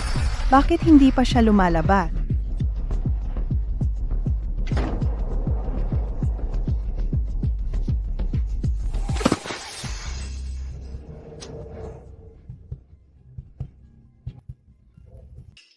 Gu, tulungan mo ako pakiusap. Kasal na? May asawa na ako. Ano? Ang babaeng gusto mo, hindi ba si Ye? Sino nagsabing gusto ko siya? Mali lahat ng akala ko. Anak, kailan mo dadalhin ang nobya mo upang makilala ang nanay mo? Sa paglipas ng mga taon, sa bawat auction, nag-ipon ako ng regalo para sa manugang ko sa bawat isa.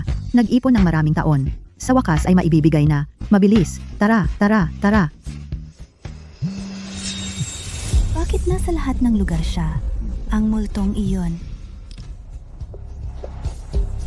Ang tanging pag-asa. Wala na rin?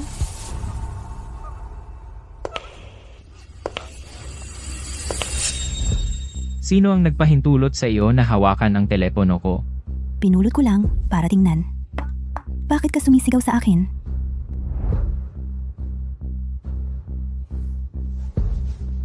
Yunjo, tawag lang iyon. Baka nagpapakasasa sa ibang lugar, aksidenteng nahawakan. Kung may mangyari sa kanya, walang makakaprotekta sa iyo. Agad na hanapin ang telepono ni Wensong. Yunjo, Patang tagal mo. Nasaan si Song?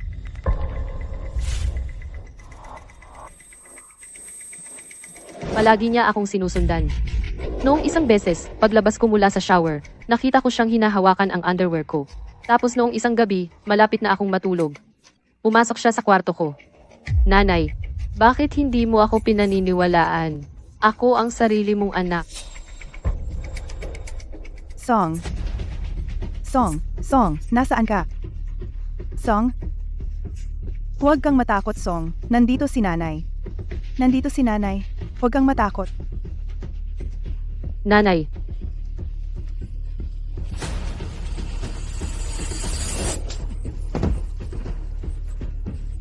Mahigit 10 taon ko na siyang pinalaki. Akin siya.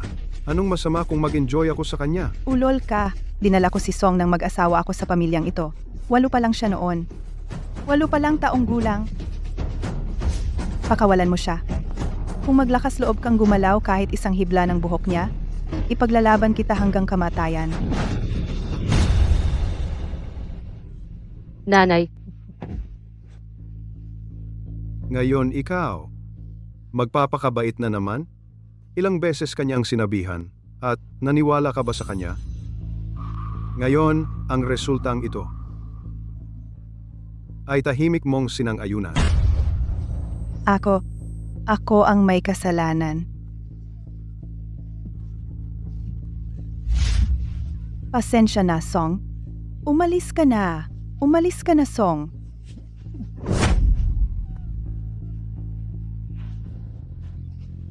nanay, Huwag mong sayangin ang lakas mo.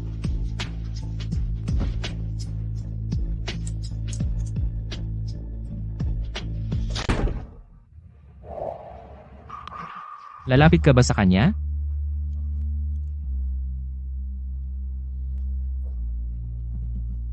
Mr. Gu, maawa ka naman. Wala akong ginawa. Mr. Gu, pakiusap, Mr. Gu. Maawa ka. Tara na. Mr. Gu, Maawa ka. Ayos lang, Song. Huwag kang matakot.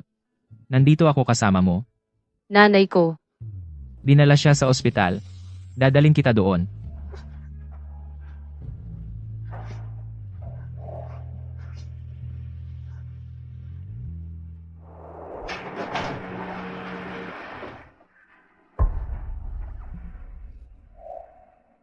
pamilya ng pasyente. Ligtas na ang matanda, pero ang bata ay hindi nakaligtas. Song Song. Pasensya na. Pasensya na si nanay. Song Song. Ikaw, gusto mong makita? Hindi ko alam. Paano ko siya haharapin? Eh di wag mo muna siyang makita. Nag-ayos ako ng grupo ng mga eksperto. Mayroon silang pinakamahusay na kagamitan sa medisina. Hindi mo kailangang mag-alala.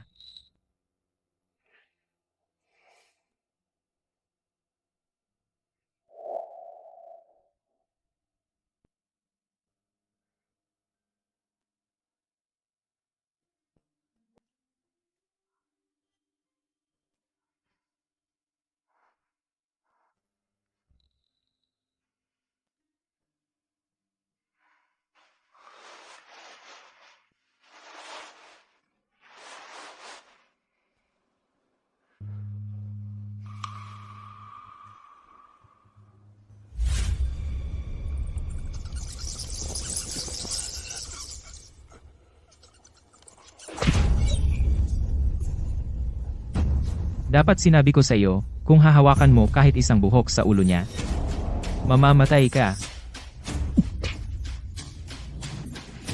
Mr. Gu, kung magpapatuloy ito, siya ay... Mr. Gu, mali ako. Mr. Gu, si Madam ay malapit nang magising. Kung magising siya at hindi kanya makita, matatakot siya.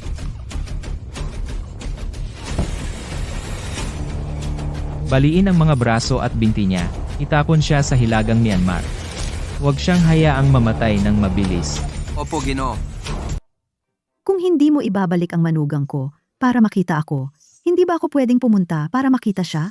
Lola, Meow meow, anong ginagawa mo dito? may nangyari kay Song Song. Ano? May problema ba ang apo ko? Harwad?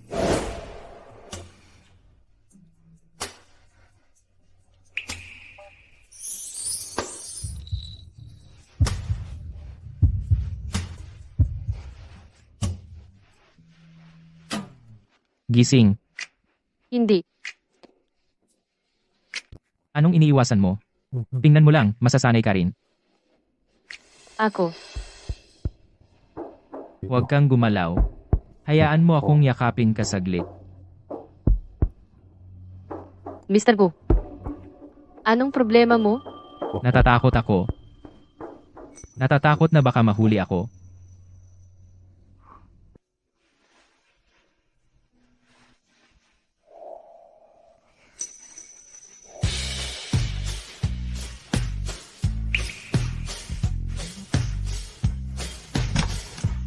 Song Song, okay ka lang? Lola, Tawagin mo siyang nanay. ito. Ikaw na maliit na demonyo, bakit ka nangahasmang hawak sa aking apo sa Diyos? Teka, Ang iyong hinihintay na manugang. Bakit hindi mo siya kilala? Song Song, totoo ba ang sinabi niya? Katiwala, dalhin mo agad lahat ng regalong inihanda ko para sa manugang, mga bahay, kotse, alahas, at lahat ng kayamanan mula sa subasta. Ibalik mo lahat. Sipo! Ito ang pamana ng pamilya Gu. Ibinigay ito sa akin ng lola ni Yunjo. At ngayon, ipinapasa ko ito sa iyo. Napakamahal nito. Hindi ko kayang tanggapin. Kung ibinigay ni nanay, tanggapin mo na. Ikaw ang manugang na gusto niyang magkaroon. Song Song, medyo matanda si Yunjo at medyo malamig ang ugali pero marunong siyang mag-alaga. Huwag mo sana siyang hamakin. Sa pamilya Gu, kung ang isang lalaki ay iniwan ng asawa, hindi siya maaaring ilibing sa libingan ng pamilya Gu. Lola, Gu. Si Yunjo, siya ay napakabait sa akin. Bakit mo pa ako tinatawag na lola? Nanay, Nanay, si Song Song ay natakot lang at kailangan magpahinga. Narinig ko kay Meow Meow. Alam ko, simula ngayon, kasapi ka na ng pamilya Gu. Kung may maglakas loob na mga api sa iyo, nandito si nanay para sa iyo. Ako rin! Song Song! Miss na miss kita! Sige, sige. Dahil maayos na si Song Song, panatag na ako. Magpahinga na kayo. Aalis na kami. Uy! Hindi ba ako nakakausap kay Song Song? Lola, hindi pa ako nakakapaglaan ng sapat na oras kay Song Song. Kung magpapatuloy ka niyan, mamimiss mo na maging pinsan. Malapit na akong maging ninang. Saka dapat na tayong maghanda. Una, bumili ng lupa para sa mga apo ko. Magpatayo ng palaruan. Kailangan kong magpursige. Sa reaksyon ni Song Song, ang daan ko para maging ninang malayo pa. Tita, ano pang ginagawa mo rito? Tita, mayroon pa akong hindi nasasabi sa iyo. Hindi mo pa alam, isang babae na nagngangalang Wensong ang lumitaw malapit sa Yunzo, isang manloloko. Patuloy niya akong tinatarget. Tita, kailangan mong manindigan para sa akin. Ano ang sinasabi mo? Si Yunjo ay may asawa na. Si Song Song ay kanyang legal na asawa. Siya ay manugang ng pamilya Gu. Hindi ko hahayaang siraan mo siya. Tita, nag-aalala lang ako. Nagsalita ako nang hindi nag-iisip. Ang ating mga pamilya ay magkaibigan sa maraming henerasyon. Pero dahil sa kanya, si Yunjo kinansela ang lahat ng aking endorsements. At pinaratangan pa niya ako ng mali. Yunhe, ang pamilya Gu, alang-alang sa taon ng pagkakaibigan, ay inalagaan ka ng mabuti. Dapat kang magpasalamat. Kung marinig pa kita na paninira sa aking manugang, huwag mong sisihin ako kung hindi ko na igagalang ang damdamin ng iyong mga magulang. Ihatid mo siya palabas. Tita, ngayon, kahit si Tita Gu ay kinikilala na ang babaeng iyon. Dapat ko siyang sirain. Kung hindi, hindi ako makakapangasawa sa pamilya Gu.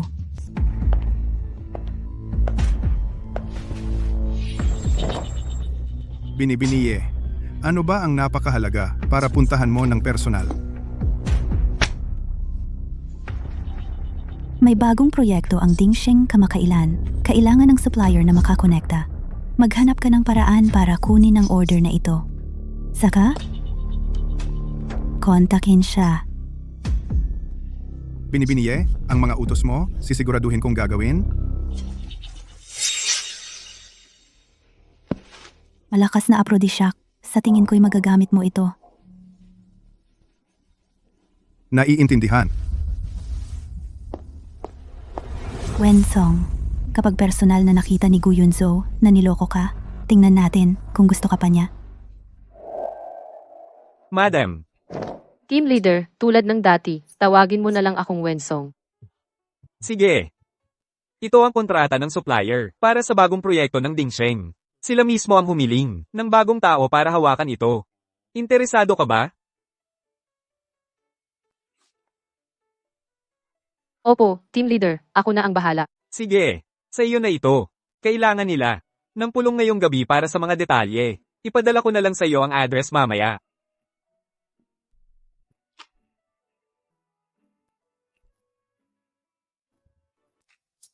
Ang sipag mo, Gianjing, Gu.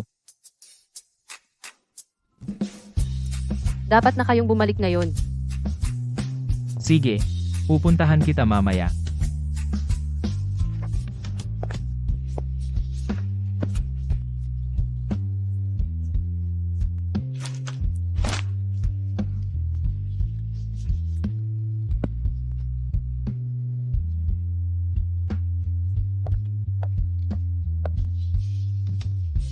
Dumating na si Jigu parang 7, 8, 9, 10 beses na. Tiyak na may kailangan siyang pag-usapan sa inyo.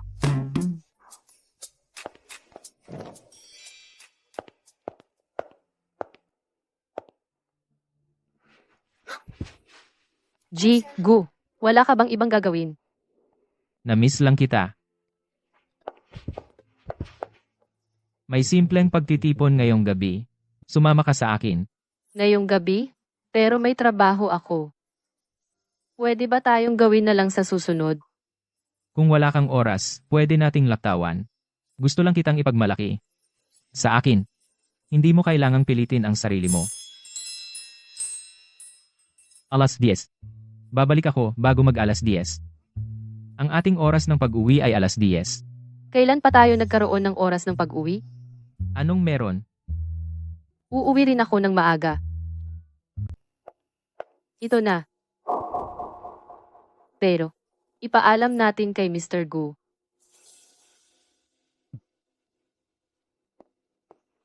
Miss, ang aming club ay may patakaran sa privacy. Hindi pinapayagan ang mga cellphone. Itatago ko muna ito. Pakiusap.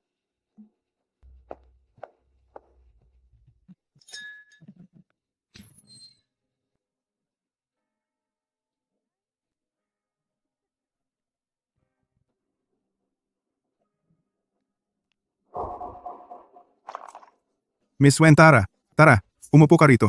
Hinihintay ka namin.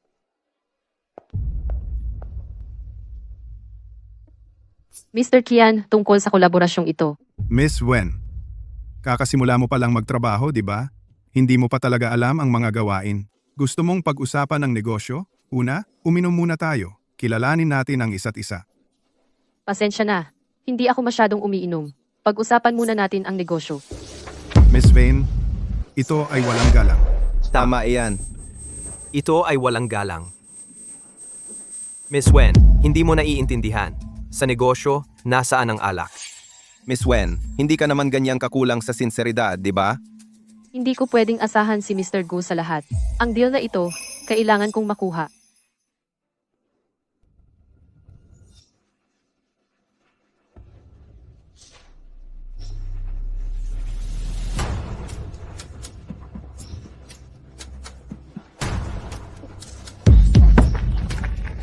Miss Wen, mahusay uminom. Sir Kian, maaari na ba tayong magsimula pag-usapan ang negosyo ngayon? Bakit nagmamadali? Tara, uminom ka pa. Kailangan kong pumunta sa banyo. Tatakas ka ba? Ano sa tingin mo ang ginagawa mo? Bitawan mo ako. Ano ang gusto mo? Munting dilag? Sisihin mo ang sarili mo dahil nasaktan mo ang maling tao. Ngayong gabi mananatili ka, samahan mo kaming mga lalaki at magsaya. Tulong. Munting dilag, saan ka pupunta? Tulong. Tahan lang. Andito rin si Sir Gu ngayon. Kung malaman niya, malalagot tayo. Ako ang asawa ni Gu Yunzu. Kung mangahas kang hawakan ako, hindi kanya pakakawalan.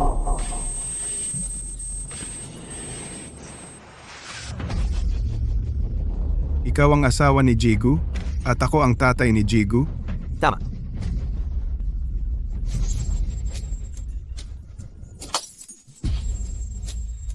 Umurong ka.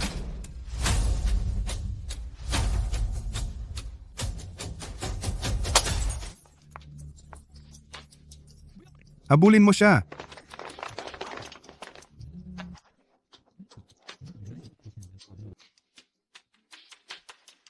Joe, bakit ka ba di nakatuon? Bihira tayong magsama ng ganito. Bakit lahat kayo nagkikita hindi ako inaanyaya? Yun, Zhao. Malinaw na ang sinabi ko, Ye Yunhe. Hindi pa tayo tapos sa usapan natin noong nakaraan. Mag-ingat ka. Ngayon alam na ng lahat na si Joe ay may asawa na sa anak na babae ng pamilya Ye. Sadyang siya ang naging kabit. Dahil lahat yan kay Wensong. Pagkatapos ng gabing ito, gusto kong makita kung ano ang mayroon ka para makipagkompetensya sa akin. Alis na ako. Sa susunod, Maaga pa. Aalis agad? may kuneho ako sa bahay. Kailangan alagaan. Nagbabago ang lalaki pag may asawa. Kaya si Joe natin, sunod-sunuran! Kailan ka magkakaroon ng pagkakataon na ilabas ang asawa mo para makilala namin siya?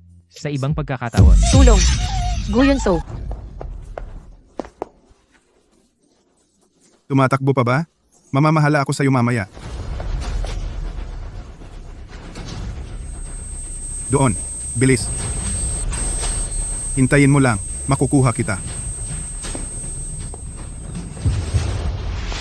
Yes, Gu.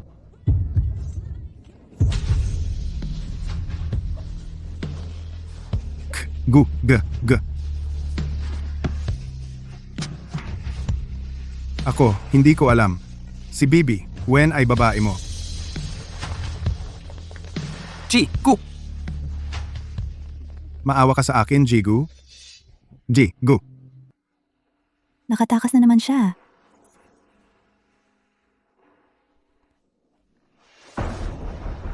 Alamin kung sino ang nasa likod nito.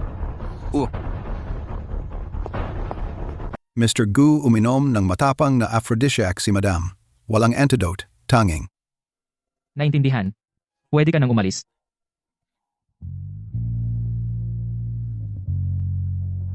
Huwag kang umalis. Song, alam mo ba kung ano ang ginagawa mo?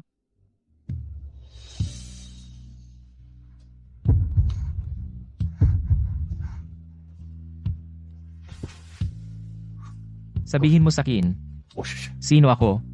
Mahal.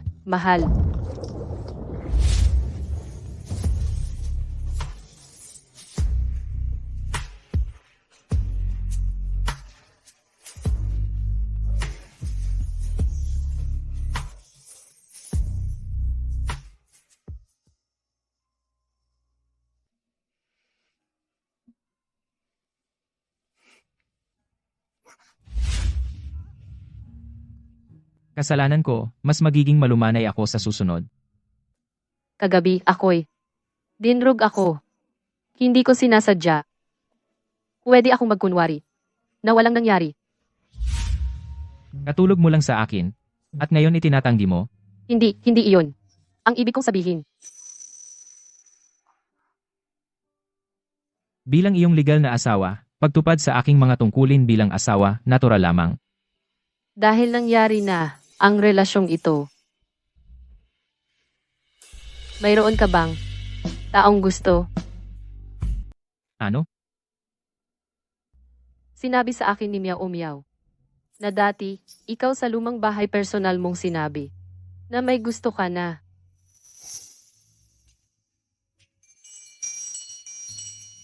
Bilisan mo at pumunta ka para magbigay galang. Nanay? Hindi na kailangang yumuko. May gusto na ako. Noong panahong iyon, 18 pa lang si Songsong.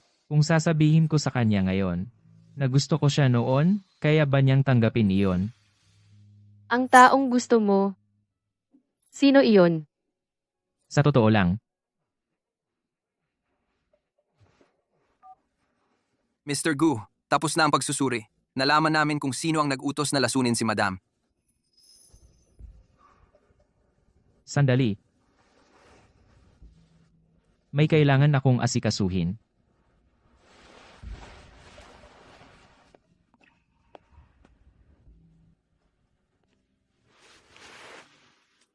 Songsong, anong problema mo?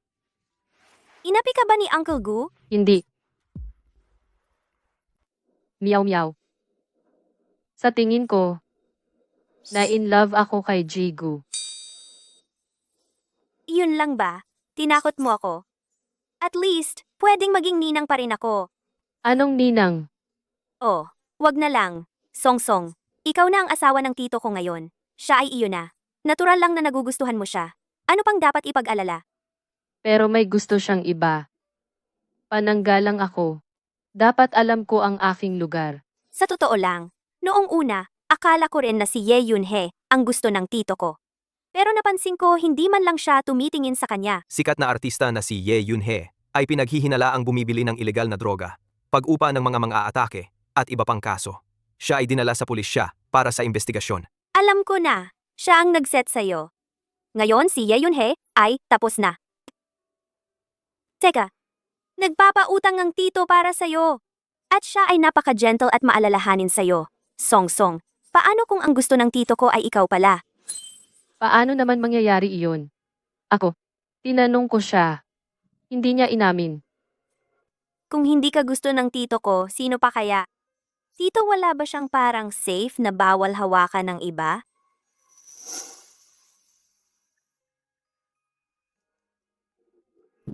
Tara na, tingnan natin kung sino ang nasa painting.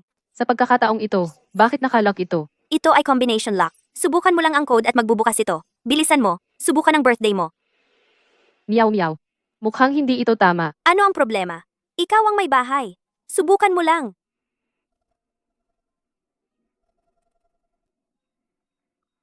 Maling password. Maaring talagang hindi ikaw? Imposible iyon. Si. Imposible. Subukan ng iba. Anibersaryo ng kasal. Oh, ano ba? Subukan mo ito sa huling pagkakataon, okay? Kung hindi, hindi na tayo titingin muli. Masamang tito. Okay. Huling isa.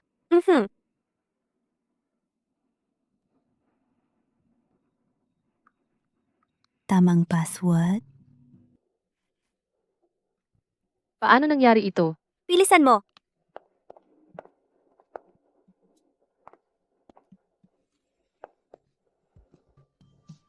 Hindi ba ito, ang araw ng iyong 18 kaarawan, dahil may darating kang pagsusulit sa kolehiyo, pumunta kami sa templo para manalangin kay Wenchang. Narinig ko. Sinabi ni Tito na may gusto siya sa isang tao. Iyon din noong araw na iyon. Ibig bang sabihin, ang taong gusto ni Mr. Gu ay ako? Maganda ba ito?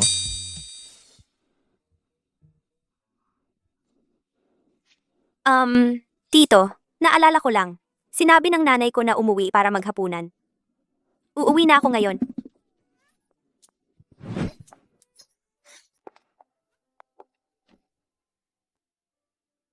Ano ang iniisip mo buong araw? Ako. Nagtataka lang ako. Songsong, Ano? ikaw. Wala ka bang gusto itanong sa akin? Kaya. Ang taong gusto mo. Ako. Tama ba? Naalala mo pa ba ito? Ito yung dati kong nawala. Paano napunta sa'yo? 3 taon na ang nakalipas, pumunta ka sa templo kasama si Gumiao. At iniwan mo doon. Hindi mo man lang pinakuha kay Meow Meow. Maghintay sa tuod. Para hulihin ang kuneho.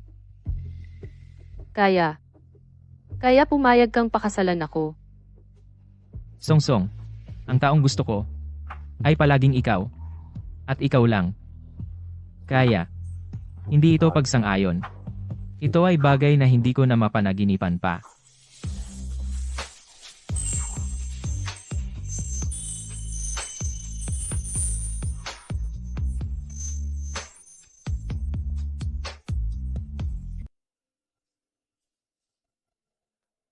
Matamis. Maasim.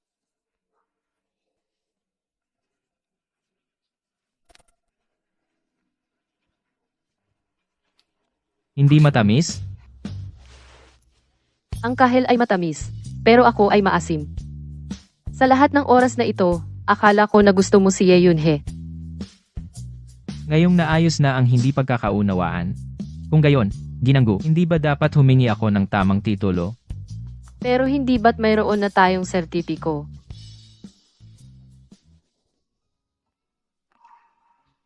May utang pa ako sa iyo ng isang marangyang kasal. Gusto kong malaman ng lahat sa Jiang City na ikaw, Wensong, ay aking Guyunzo, lehitimong at pinahahalagahang asawa. Sa ganitong paraan, walang mag-aakala na may iba akong gusto. Ngayon, tikman ko. Maasim pa ba? Bumalik sa kwarto. Tikman natin ng maayos. Breaking news. Ang dating nakakulong at iniimbestigahan dating sikat na artista na si Ye Yunhe ay nakatakas mula sa kustodiya.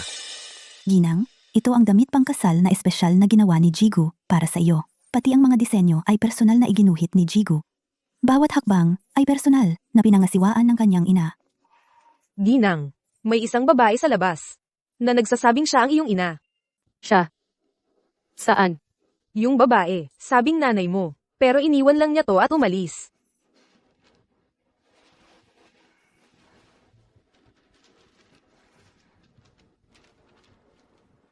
Songsong.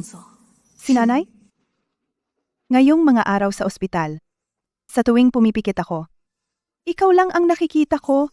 Noong 8 taon ka may mataas na lagnat, doktor. May lagnat ang anak ko. Kailangan mong magparehistro muna para magpatingin, magrehistro ka roon. Mag-isa ka lang? Kailangan mong pumila doon? Wala kang mag-aalaga sa anak mo? Kaya kailangan mong buhatin siya.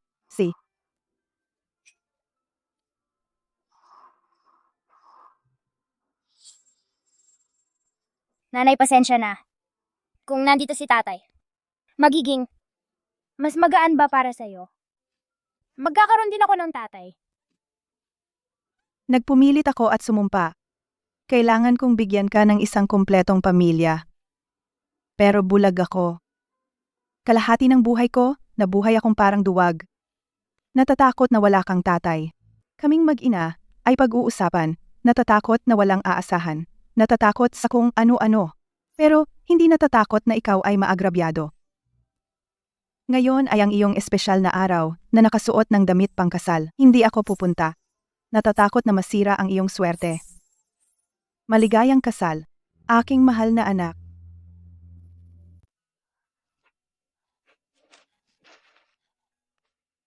Nanay.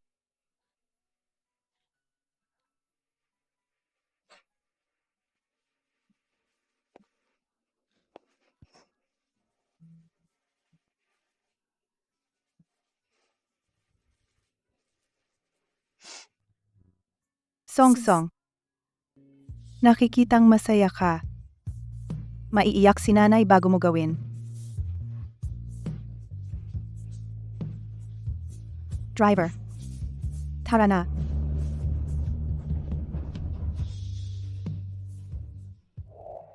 Song, ang ganda mo ngayon. Hindi nabanggitin ng tito ko. Nabulag din ako. Saglit lang. Kunin mo ang bouquet. Nasaan ang bouquet? Naiwan yata sa kotse. Kukunin ko. Sandali lang. Ngayon ang kasal ko, nanay, pupunta ka ba para makita ako? Meow meow. Bumalik ka na. Wensong, sinira mo ang lahat para sa akin. At hindi ko gagawing madali para sa iyo. Ye Yunhe, anong ginagawa mo dito? Bakit sa tingin mo karapat-dapat ka? Bakit sa tingin mo karapat-dapat kang pakasalan siya? Ang taong nasa tabi niya ay dapat ako lang. Papatayin kita?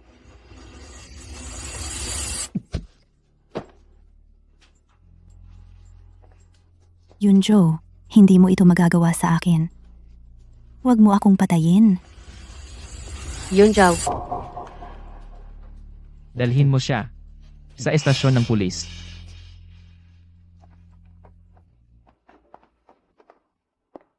Song, okay ka lang? hindi niya ako sinaktan. Bakit mo ako sinagip sa kutsilyo? Gusto mo bang mamatay? Okay lang si nanay. Song.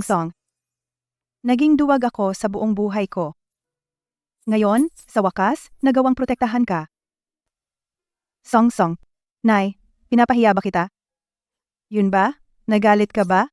Huwag kang umiyak. Hindi pwedeng umiyak ang bride ngayon. Aalis na si nanay. Nay, hindi ba sinabi mong protektahan mo ako?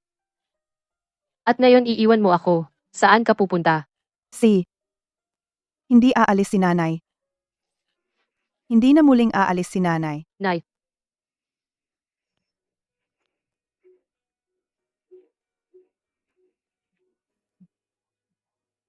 Mr. Gu Yunzao, Ms. Wensong. Gagawin ba ninyo? Tanggapin ang isa't isa bilang mag-asawa, mamahalin ang isa't isa nang walang kondisyon hanggang sa walang hanggan. Uwa. Nobyo, ngayon maari mong halikan ang iyong magandang bride. Sa wakas, nakuha ko na ang aking munting kuneho.